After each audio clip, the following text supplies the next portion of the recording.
नमस्कार, सत श्री अकाल, राम राम सा, खमागणी वड़क्कम प्रणाम। आप सभी को ऑल्टरनेट मीडिया में फिर से स्वागत है। मैं आपकी होस्ट कारती देवी। हमारे साथ जुड़े हुए शमीक मोहित्रा दादा। हम कुछ एक ऐसी इंटेलिजेंस की बातें करने वाले हैं जो समझना बहुत जरूरी है जब हम बात करते हैं इंटरनल सिक्योरिटी की एंड ऑल्सो एक्सटर्नल सिक्योरिटी की। जब भारत स्वतंत्र हुआ उसके बाद में इंटेलिजेंस में बहुत सारे चेंजेस आए थे एंड वहीं से आज की जितनी भी प्रॉब्लम्स है भारत के इर्द गिर्द या भारत के अंदर, उनकी जड़ें वहीं से कनेक्टेड है। Let's try and understand. It's historical, timeless, but very very critical for all the people जो भारत की सेफ्टी सिक्योरिटी चाहते हैं। दादा, we warm welcome on the show. नमस्कार। मैं आज जो भारत की स्वाधीनता से पूर्व ब्रिटिश कॉलोनियल एम्पायर का बलबला था पूरे विश्व पे, और उसके बाद से आप कह सकते हैं कि अमेरिकी तंत्र एस्टैब्लिश हुआ है।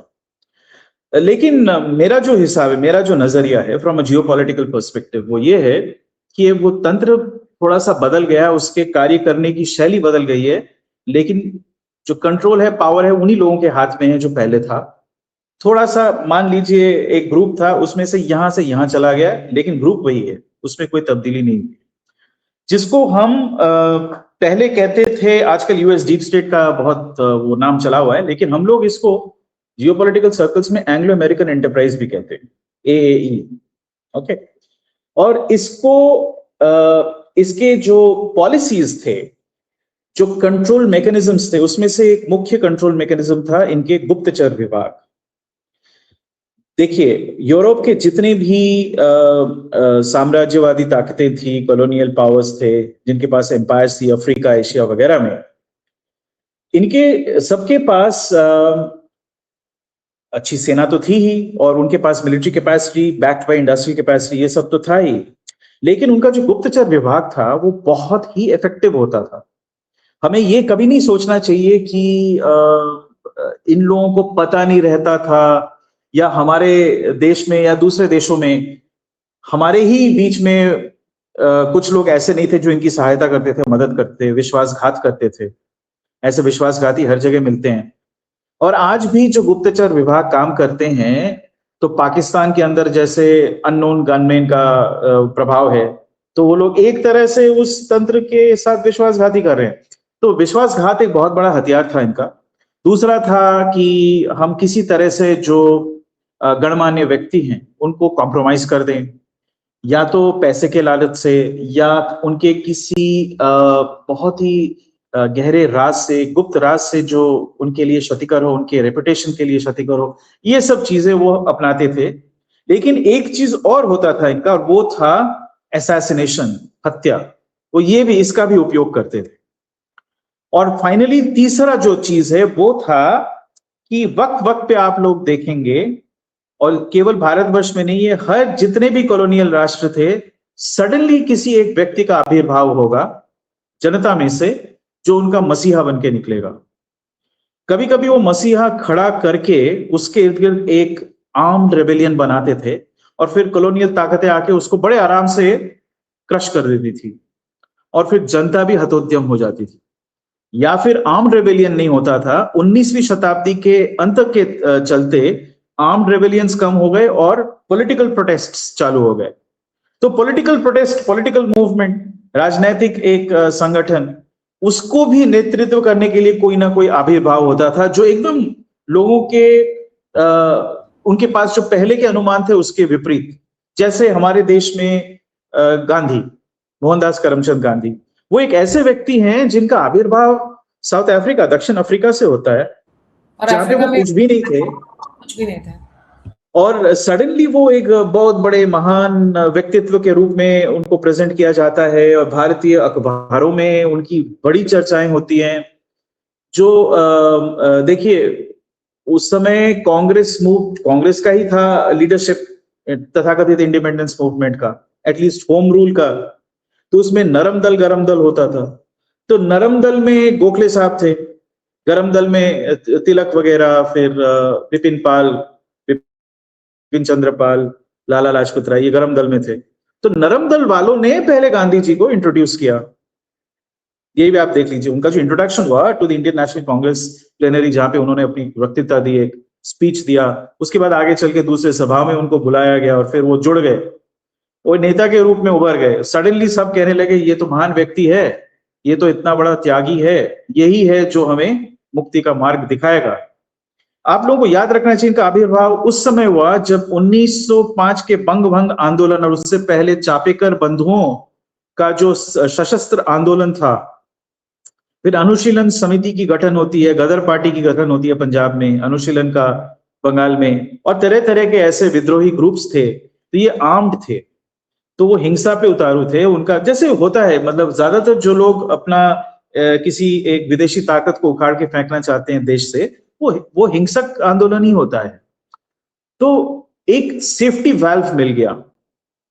लेकिन आप लोगों को यह सोचना पड़ेगा, मैं अपनी कोई थ्योरी व्योरी नहीं दूंगा कि गांधी कौन थे, वो ब्रिटिश एजेंट थे कि नहीं थे, वो अलग एक पूरा टॉपिक अपने आप में बन जाता है। मैं दृष्टि कहीं और लेके चलना चाहता हूं, ये मैं थोड़ा सा एक समा बांध रहा हूं। हमें यह समझना पड़ेगा कि यह बहुत ही प्रबल तंत्र था, जो ब्रिटिश इंपीरियल सीक्रेट सर्विस था, जिसको ये लोग आई थिंक मेरे ख्याल से उस समय foreign station of the strategic secret services या स्ट्रेटेजिक सीक्रेट ब्यूरो, ऐसा कुछ नाम था, एसएसबी बोलते थे उसको। तो वो डिपार्टमेंट था, और 1909 में ये इसको फॉर्मलाइज किया गया। उसके पहले इंपीरियल सीक्रेट सर्विस था। रशिया में, जो खुद भी एक कॉलोनियल ताकत थी, आप लोग ये मत समझना कि रशिया दूध की धुली हुई थी। सेंट्रल एशिया के जितने भी राज्य थे वो रशिया ने हस्तगत किया, वो एक कॉलोनीज ही थे इनके। ये जो स्थान है, कजाकिस्तान, तुर्कमेनिस्तान इत्यादि इत्यादि स्थान, किर्गिस्तान वगैरह वगैरह, ये रशिया ने हस्तगत किए थे उस समय। उसका भी कॉलोनियलिज्म चल रहा था, और वो एशिया में मंचूरिया का आधा खा गया था। ठीक है, तो ये सारे कॉलोनीज थे रशिया के, और अपना इन्फ्लुएंस और भी फैलाने की वो कोशिश कर रहा था। उसकी मंशा थी ईरान को भी अपने कब्जे में ले ले, आगे चल के हिंदुस्तान को बरतानवी ताकतों से छीन ले, तो वो भी एक कॉलोनियल पावर थी। तो रशिया वो पहला देश था जिसने एक कॉलोनियल सीक्रेट सर्विस की रचना करी, जिसका नाम था ओखराना। ओखराना जो है वो रशियन जार का डायरेक्टली रिपोर्ट करता था, रशियन जार को। तो वो एक सीक्रेट सर्विस था अपनी कॉलोनीज के अंदर इंटेलिजेंस के लिए, राइट? उसका मुख्य कार्य था, ऑफ कोर्स अपने राइवल्स के ऊपर वॉच रखना तो था ही, लेकिन जो काउंटर इंटेलिजेंस जिसको बोलते हैं, अपने कॉलोनीज को दबा के रखने के लिए, उसके लिए इसका निर्माण हुआ था 1880 में। तो उसका जो जनक हुआ, फिर उसके आगे चल के जार को ओवरथ्रो कर दिया गया 1917 में, विंटर रेवोल्यूशन। उसके बाद एक चेका बोल के ऑर्गेनाइजेशन आई, जो ट्रॉट्स्की ने उसका निर्माण किया था। फिर ट्रॉट्स्की को स्टालिन ने हटा दिया, तो फिर चेका बन के वो बदल के एनकेवीडी बन गई, एनकेवीडी एमवीडी बना, एमवीडी एमजीबी बना, उसके बाद केजीबी, कॉमिटेट गॉस्दार बेजोपासनुस्ती, केजीबी बना द्वितीय विश्व युद्ध के बाद। उसके बाद उसका ये ट्रांसफॉर्मेशन हुआ। लेकिन रशिया को अलग रखते हैं, वो पहला था मॉडर्न इंटेलिजेंस एजेंसीज का, इसलिए मैंने बता दिया। मेरा मुख्य जो फोकस है वो ब्रिटेन और उसका सक्सेसर जो स्टेट है अमेरिका, उसके ऊपर है। उन्होंने क्या किया उसको थोड़ा समझ लेते हैं, और उसके साथ एक और स्टेट बहुत इंपॉर्टेंट है जो है इजराइल, उसको समझ लेते हैं। अब मैं वो मुखाबरात वगैरह वगैरह जो ये मिडिल ईस्ट के देशों में होते हैं, वो सब अपने उसको मुखाबरात बोलते हैं। मुखाबरात मतलब मुखबिर, उसी से वो शब्द आया। सो मुखबिर होते थे इनके, मतलब गुप्तचर, उसका डायरेक्ट ट्रांसलेशन वही होता है। एनीवे, कमिंग टू ब्रिटेन, तो मैंने आपको बताया 1909 में इनका एकदम मॉडर्नाइज्ड एक सीक्रेट सर्विस बना। उसके दो काम थे, एक था जर्मन एम्पायर उसके कॉलोनीज पे वॉच रखना, दूसरा अपने कॉलोनीज पे क्या क्या मतलब कांड निकल के आ रहे हैं उस पे वॉच रखना। काउंटर इंटेलिजेंस के तहत स्पेशल ऑपरेशंस कराना कि उनको डिफ्यूज कर दिया जाए, उनके काउंटर में दूसरे ऑर्गेनाइजेशंस तैयार कर दिए जाए। यह तक कहा जाता है कि British secret service was behind the formation of the Indian communist party. M.N.. Roy बोल के एक थे बंगाली, वो मेक्सिको रेवोल्यूशन में भी गए थे, सैंचो पैंजा का, और सैंचो पैंजा ही नहीं था, सॉरी गलत बोल गया, वो तो डॉन क्वियोटे का कैरेक्टर है, पांचो विया का रेवोल्यूशन था, उसमें वो गए थे। उन्होंने विश्व में काफी कम्युनिस्ट जो रेवोल्यूशन उस समय चल रहे थे, रशिया वगैरह सब जगह घूमे थे। तो उनको केंद्र करके ये कम्युनिस्ट पार्टी का गठन होता है, और कहते हैं कि ब्रिटिश तंत्र ने जानबूझ के इसका निर्माण किया, क्योंकि कांग्रेस जो है उसका, अब सबको तो पता नहीं था, मान लीजिए गांधी वाकई में एजेंट थे या बाद में नेहरू को इंसर्ट किया गया, शायद वो एजेंट थे या नहीं थे, लेकिन कांग्रेस का जो बाकी लीडरशिप है वो तो देशभक्ति थी, ये तो हमें मानना पड़ेगा। वो लोग वाकई में चाहते थे कि भारतवर्ष को स्वाधीनता मिले, हम अपने सेल्फ डिटर्मिनेशन के आगे रास्ते बढ़े, तो वो कंट्रोल जा रहा था उनका, इसलिए उन्हें कम्युनिस्ट पार्टी का निर्माण किया। कुछ ये भी कहते हैं जो गलत है, वो मैं अलग से बताऊंगा क्यों, कि आरएसएस का निर्माण भी ब्रिटिश साम्राज्यवादियों ने भी किया। आरएसएस का गठन थोड़े दूसरे तरीके से हुआ था। उसका निर्माण जो है वो हिंदुत्ववादी राष्ट्रीयवाद से जुड़ा हुआ है, जो बंगाल से निकला था और जो फिर नागपुर में इन लोगों को इन्फ्लुएंस किया, पुणे में कुछ लोगों को इन्फ्लुएंस किया, तो इसका संगठन हुआ। दो ऑर्गेनाइजेशंस क्रिएट हुए, एक हिंदू महासभा, दूसरा आरएसएस। दो थोड़े से अलग अलग मत के थे। हिंदू महासभा जो वीर सावरकर उसके मुख्य मंत्रणादाता थे, और राष्ट्रीय स्वयंसेवक संघ जो आप लोगों को पता ही है, मैं उसके इतिहास में नहीं जाऊंगा। मैं ये बता रहा हूं कि ये जो कार्य होता था वो कैसे होता था, वो कंट्रोल था, divide and rule. Divide and rule की अलग अलग पद्धतियां। जो मुस्लिम लीग बनी वो 100% ब्रिटिश ने बनाया। खालिस्तान जो मूवमेंट अभी चल रहा है, बब्बर खालसा का निर्माण और उसके बाद खालिस्तान का निर्माण, खालिस्तानी आइडिया का निर्माण कि सिख लोग और हिंदू लोग अलग हैं, ये एक अभूतपूर्व अद्भुत आइडिया भी ब्रिटिश सीक्रेट सर्विस का ही था। उन्होंने इसका निर्माण किया। अब जो हो गया, ये तो जिसको हम कहते हैं मेटास्टेसाइज, बदल के कुछ और बन गया। ब्रिटिश ने जब भारत छोड़ा तो हमारी अपनी इंटेलिजेंस सर्विसेज नहीं थी, इसका मतलब? नहीं, उसमें कोई इंटेलिजेंस सर्विस तो था ही नहीं। मैं खालिस्तान के मुद्दे पे वापस आऊंगा क्योंकि वो बहुत अहम है। वो एक कंट्रोल का कितना बड़ा माध्यम बना आगे चल के, वो आप लोगों को मैं बताऊंगा। तो मुस्लिम लीग के चलते आपको पता है उनकी जो मंशा थी कि कॉलोनियल खत्म भी हो जाए, हम 2 राज्य क्रिएट कर देंगे जिसपे हमारा कंट्रोल रहेगा, भिखारी राज्य होंगे, इसको यूज करके हम सेंट्रल एशिया, रशिया पे, इधर इंडिया पे नजर रख पाएंगे और मिडिल ईस्ट को कंट्रोल कर पाएंगे। मुस्लिम राज्य होगा क्योंकि इसके इर्द गिर्द जो दूसरे राज्य जिन पे हम कंट्रोल रखना चाहते हैं, यानी सेंट्रल एशिया, फिर चाइना में जो स्थान है उइघुरों का है, वो भी मुसलमान है, इस तरफ ईरान और अरब देश हैं, तो इसलिए मुसलमान राज्य का गठन किया गया। उसके लिए मुस्लिम लीग को बढ़ावा दिया गया, जिन्ना को प्रोत्साहन मिला। ठीक है, तो अब आते हैं, आप पूछ रही थी कि भारतीय गुप्तचर विभाग क्या था। भारतीय गुप्तचर विभाग, जिसको इंटेलिजेंस ब्यूरो हम अभी कहते हैं, direct successor to the British Imperial Secret Service का जो इंडियन डिवीजन था, उसका ही सक्सेसर है।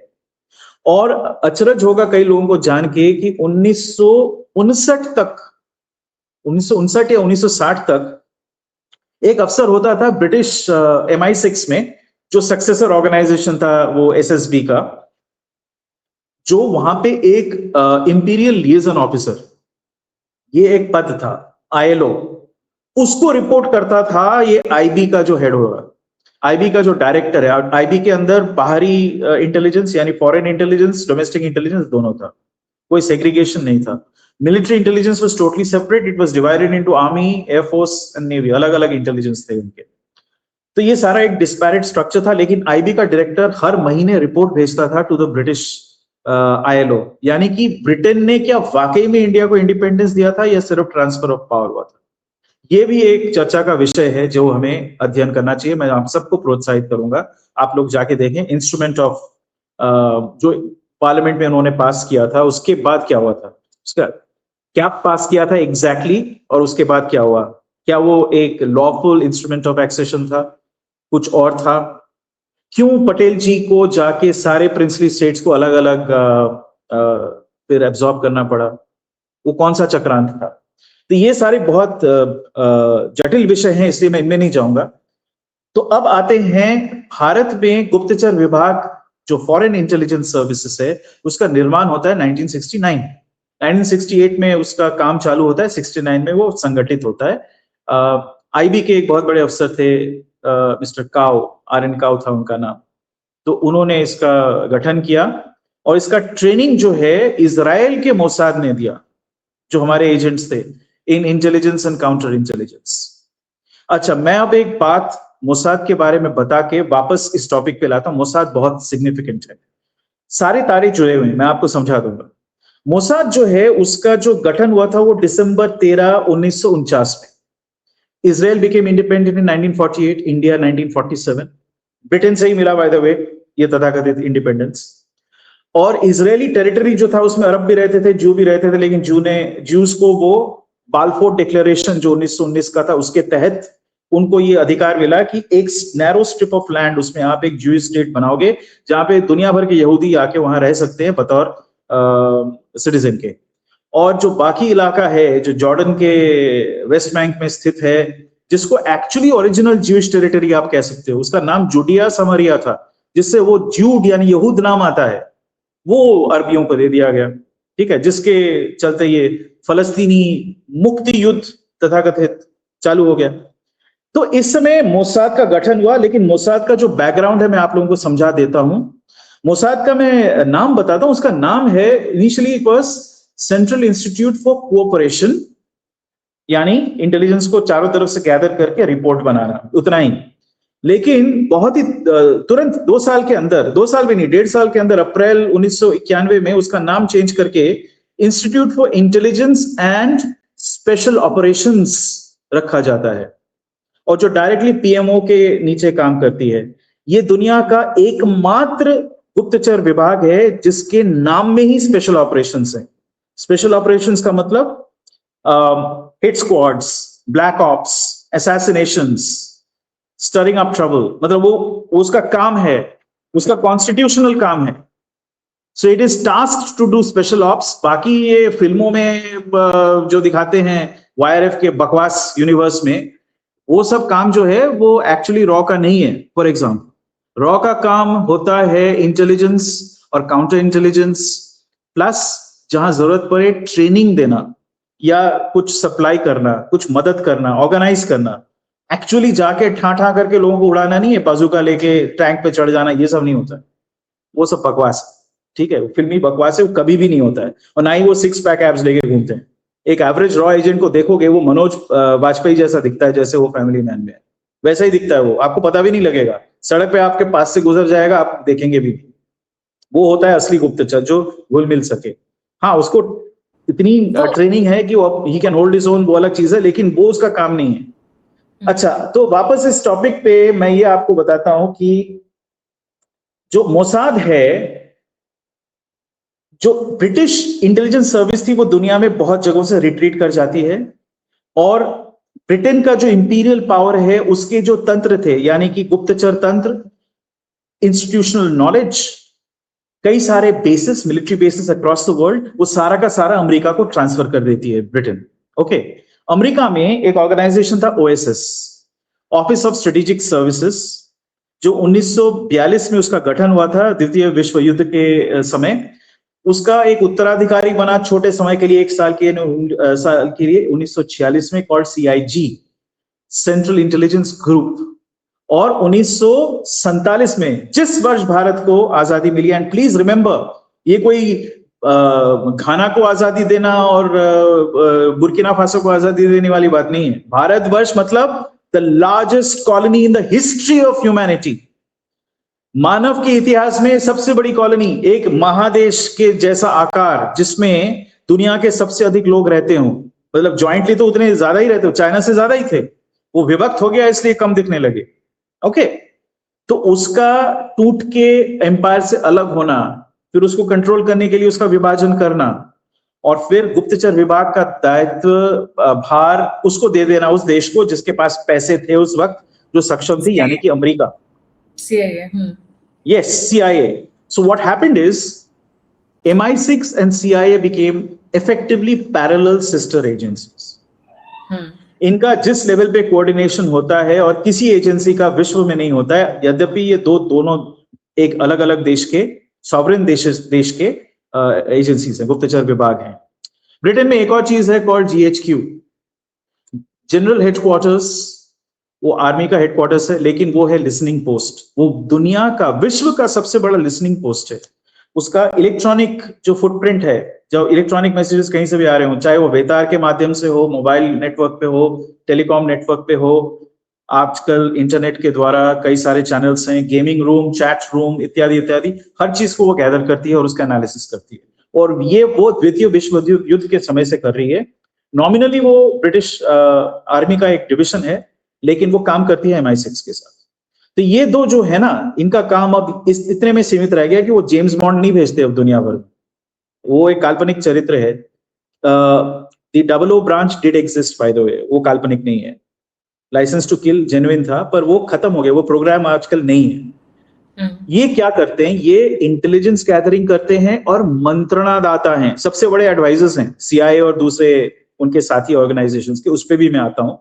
क्या एडवाइस देते हैं? क्योंकि इनके पास एक 250 साल का नॉलेज बेस है। जितने भी ये सारे देश है ना, इनका गठन तो ब्रिटेन ने किया। मैप के जो बाउंड्रीज हैं वो किसने ड्रॉ किया? क्या सीरिया एक वास्तविक देश है? क्या लेबनान वास्तविक देश है? क्या इजराइल वास्तविक देश है?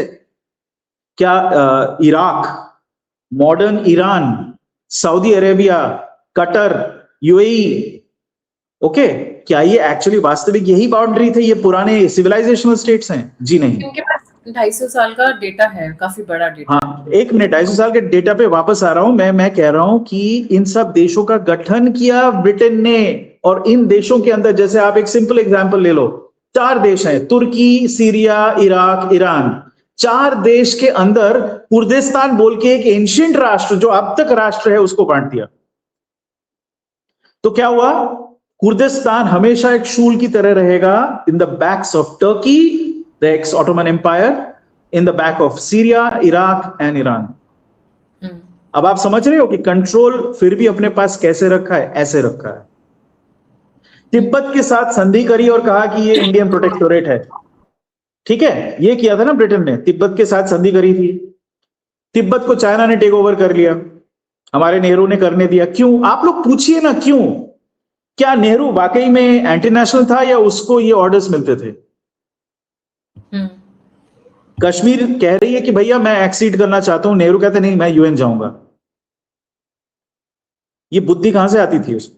वो बेवकूफ था क्या? मैं बिल्कुल विश्वास नहीं करता हूं कि नेहरू बेवकूफ था या राहुल गांधी बेवकूफ है। ये लोग कंस्ट्रक्ट्स हैं, ये लोग काम कर रहे हैं किसी के लिए। यही मैं आप लोगों को समझाने की कोशिश कर रहा हूं। अच्छा, मैं इन सब चीजों को जोड़ दूंगा। अब थोड़ा सा इतिहास पे वापस चल के मैं जो कंक्लूडिंग पॉइंट्स है वो बताऊंगा। तो सीआईए आ गई। सीआईए ने ब्रिटेन का वो सारा तंत्र ले लिया, बेसिस ले लिए military, plus listening posts, plus MI6 became effectively an intelligence feeding organization to the CIA. And recently, by the way, इन्होंने एक 5 Eyes नेटवर्क बनाया है। 5 Eyes नेटवर्क में कौन है? CIA है, कनाडा का CSIS है, जिसका गठन 1900, it's a very new organization, 1984 में हुआ। MI6 है, आपका ऑस्ट्रेलिया का जो इंटेलिजेंस सर्विस है वो है, और न्यूजीलैंड का इंटेलिजेंस सर्विस। तो ये ऑस्ट्रेलिया, न्यूजीलैंड, कनाडा, ब्रिटेन, ये जो 5 देश हैं, ऑस्ट्रेलिया, कनाडा, न्यूजीलैंड, ब्रिटेन, 4 देश, और अमेरिका 5 देश, ये एंग्लोस्फीयर कहते हैं इसको हम सब। ये सब इंग्लिश स्पीकिंग कंट्रीज हैं बाय मदर टंग। भारतवर्ष में हम अंग्रेजी बोलते हैं, but it's not our mother tongue, right? ये एक्चुअली इनका मदर टंग इंग्लिश है। तो ये अभी भी वही लोग हैं जो इंग्लैंड से गए थे, जर्मनी और यूरोप से भी गए थे कई लोग, लेकिन इंग्लिश इनका मेन लैंग्वेज बन गया। The Anglo Saxon nation, they are protestant Anglo Saxon nations with the same agenda. Okay, please remember the head of state of Australia is not a president, it's the king of England. The head of state of Canada, of New Zealand, of the Caribbean islands, still the king of England. Empire खत्म नहीं हुआ है। यह आप लोगों का भ्रम कि एम्पायर खत्म हो गया है, ब्रिटेन एक छोटा सा सिकुड़ गया है, उसमें सारे इस्लामी जिहादी घुस गए हैं, उनको भी लाया गया है फॉर स्पेसिफिक पर्पस। उस पर एक अलग से हम करेंगे शो। मेरा नाता आप में से 99.9999995 लोगों से ज्यादा है ब्रिटेन के साथ। एक तरह से मैं वहां पे पला बड़ा हूं। मैं आपको ये बता दूं कि ब्रिटेन ने जो तंत्र क्रिएट किया उसका उत्तराधिकार अमेरिका ने लिया। CIA एक फ्रंट इंटेलिजेंस ऑर्गेनाइजेशन है, लेकिन उसके ऑर्डर्स प्रेसिडेंट ऑफ अमेरिका नहीं देता है। उसके ऑर्डर्स आते हैं एक ग्रुप ऑफ पीपल, जो लोग इंडस्ट्रियलिस्ट्स हैं, एरिस्टोक्रेटिक फैमिलीज हैं, और कुछ इंडस्ट्रियलिस्ट कम एरिस्टोक्रेटिक फैमिलीज हैं, जैसे रॉथस्चाइल्ड इकलौती इंडस्ट्रियल फैमिली है जिसके पास एक क्रेस्ट है। क्रेस्ट होता है एक सिंबल, वो सिर्फ रॉयल लोगों को मिलता है। तो ये है सिचुएशन। तो इन लोगों ने अपना संगठन चेंज किया, लेकिन इनका उद्देश्य चेंज नहीं हुआ। आई कांट सी यू, आप विलुप्त हो गई हैं स्क्रीन से। हाँ, इनका ऑर्गेनाइजेशन ट्रांसफॉर्म हुआ, लेकिन इनका उद्देश्य चेंज नहीं हुआ। उद्देश्य है कंट्रोल ऑफ द वर्ल्ड। इन्होंने कॉलोनियल सिस्टम को रिप्लेस करके एक फाइनेंशियल सिस्टम का प्रवर्तन किया, जिससे वो पूरे दुनिया को कंट्रोल कर सके। डॉलर रिजर्व करेंसी बन जाता है, और अमेरिका के जो 880 मिलिट्री बेसिस हैं पूरे विश्व में, उससे सबके ऊपर डंडा लगा के, आंखें दिखा के उसको कंट्रोल में आप रख सकते हो। तो ये तंत्र है। अब मैं भारतवर्ष के संदर्भ में, ये तो हो गया पूरा बैकग्राउंड, अब भारतवर्ष के संदर्भ में मैं दो बातें कहना चाहता हूं। मैं खालिस्तान मूवमेंट पे एक बात करूंगा आज। खालिस्तान मूवमेंट, आप सबको पता है कि 70 के एंड में वो तीव्र आकार लेना शुरू करती है, 80 में वो विकराल हो जाता है, पर वो फिर समाप्त भी हो जाता है एक तरह से पंजाब के अंदर 1994 में। आपको लगता है वो समाप्त हो गया है? जी नहीं, वो बहुत अच्छी तरह फल फूल रहा है। उसके मिलियंस ऑफ मेंबर्स हैं, और वो सब उत्तर अमेरिका में फैले हुए हैं। जो खालिस्तानी पंजाब में थे over a period of 20 years, वो और उनके बच्चे और बच्चों के बच्चे सबके सब कनाडा और यूएस में सेटल हो गए। कुछ लोग अभी इंग्लैंड में हैं, जो पहले भी थे। ओके, तो ये जो खालिस्तान मूवमेंट है, उसका काम क्या है? पंजाब से जो लोग जाते हैं, यू विल नोटिस, बाकी जगहों में कुछ भी हो, इन कनाडा में पूरा जो ट्रांसपोर्टेशन लॉजिस्टिक्स इंडस्ट्री है, it's controlled by Khalistanis, by Jat Sikhs from a specific region of Punjab, and also parallelly वो खालिस्तानी हैं, खालिस्तानी समर्थक हैं। ठीक है, तो ये जो ट्रांसपोर्टेशन और लॉजिस्टिक्स नेटवर्क इनको लेने क्यों दिया गया? Why would the white Anglo-Saxon Protestants allow a completely foreign members of a foreign religion come and take it? Because ये लोग यूरोप में भी फैले हुए हैं, विश्व के दूसरे स्थानों में भी हैं, ऑस्ट्रेलिया में भी हैं। आपको देखिए ना कहां पे इनकी व्याप्ति है, सब एंग्लोस्फेयर में है। ये लोग ब्राजील में जाके सेटल नहीं होते, यहां पे गए हैं। ठीक है, और यहाँ पे जो सारा ड्रग्स ट्रेड है, उसके दो मेन डिस्ट्रीब्यूटर्स हैं। एक है मैक्सिकन्स, डिस्ट्रीब्यूशन की बात कर रहा हूं, उत्पादन की नहीं। दूसरे हैं these Khalistani Punjabis. They control the drug trade, the global drug trade. उसके डिस्ट्रीब्यूशन नेटवर्क्स को ये चलाते हैं। Who do they run it for? यही फाइव आइज नेटवर्क, क्योंकि ड्रग्स जो है वो उसी चीज का कॉन्ड्यूट है उसके, और अपने दल को भारी करने के लिए ह्यूमन ट्रैफिकिंग भी चलाना पड़ेगा। इनके ह्यूमन ट्रैफिकिंग नेटवर्क से जो जिहादी इस्लामी लोग हैं, नॉर्थ अफ्रीका, सब सहारन साहिल रीजन, मिडिल ईस्ट, वो भी ये खालिस्तानियों के मार्ग से यूरोप और अमेरिका में घुस रहे हैं, उनका चलाया हुआ है। और बाकी लोग दक्षिण से मेक्सिको से जा रहे हैं। ओके, तो ये जो है पूरा, देखिए, एक मैं कठोर सत्य बताऊंगा, गुप्तचर विभाग हमेशा अन्याय का दमन नहीं करते, क्योंकि पूरी तरह से दमन करना तो एक तो बहुत ही एक्सपेंसिव है, उसमें जान माल की बड़ी नुकसान, बहुत बड़ा नुकसान हो जाता है, बड़ी क्षति होती है। तो वो लोग क्या करते हैं कि they seek to control it. सोचिए कि अगर मैं कंट्रोल कर सकूं, देन आई कैन, मतलब एकदम आउट ऑफ कंट्रोल नहीं होना चाहिए। ड्रग्स का फ्लो अगर 50 है, मैं उसको कंट्रोल करके अगर 20 पे लाऊं और उनको बोल दूं देख तू 20 सप्लाई करेगा, जब डिमांड 50 है तो तेरा दाम ऊंचा जाएगा। So they play the demand and supply game to keep these guys happy, distributors happy, drug makers happy, सब हैप्पी, लेकिन कंट्रोल भी कर पा रहे हैं instead of eliminating it. Okay, तो खालिस्तान का मूवमेंट समाप्त नहीं होगा, उसको यूज किया जाएगा for their ends, for their, ये जो नार्को टेररिज्म वो है, नेटवर्क है, उसको चलाने के लिए, ब्लैक का पैसा निकालने के लिए, so that CIA can and all these organization carry on their regime change and other activities, जो उनका मुख्य उद्देश्य है, जो इंपीरियल सिस्टम है उसको कंटिन्यू करना मुख्य उद्देश्य है। कोई भी देश आगे बढ़ने लगता है तो उसको नीचे उतारते हैं। और अंत में मैं मार्को रूबियो जी का एक स्टेटमेंट बताता हूं। जी मैं हर एक के लिए लगाता हूं, हम, मेरी बंगाली तहजीब है, आप उसको बुरा मत माने। अगर आप उसको दस्यु या असुर बोलना चाहते हो बोल सकते हो, लेकिन मैं जी लगा के बात करता हूं। तो मार्को रूबियो जी ने क्या कहा, यूरोप में नेटो कॉन्फ्रेंस को एड्रेस करते हुए उन्होंने कहा कि यूरोप के जो कॉलोनियल एम्पायर्स थे वो महान थे, वो बहुत मानव जाति के लिए बहुत ही एक सुखद एक्सपेरिमेंट था, हमें उसको वापस लाना है।